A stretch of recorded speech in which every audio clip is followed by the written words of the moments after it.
Welcome to our channel. Today we how to connect LinkedIn to Buffer for scheduling posts, beginner guide step by step clearly. To connect LinkedIn to Buffer for scheduling posts, first, log in to your Buffer account. If you don't have an account, create one by signing up on the Buffer website. Once logged in, navigate to your Buffer dashboard. On the dashboard, locate the option to add a social account. Click on the Add a Social Account button. From the list of platforms, select LinkedIn. You will then be prompted to log in to your LinkedIn account. Enter your LinkedIn credentials and click Sign In.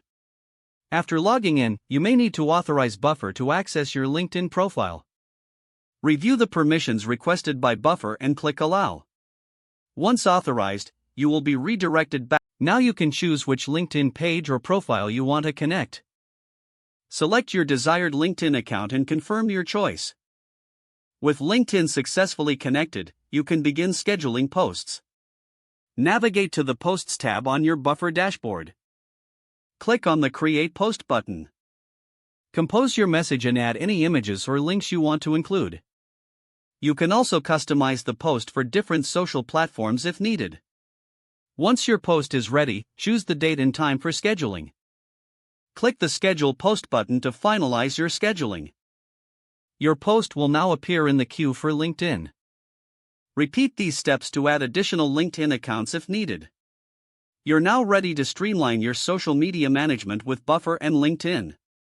If the page does not load, refresh the browser or try again in a private or incognito window. Make sure you are using the correct email address, then retype it carefully to avoid small typos. If your password is not accepted, use the reset option and create a new strong password you can remember. Check your spam folder for verification or security emails, then complete any requested confirmation steps.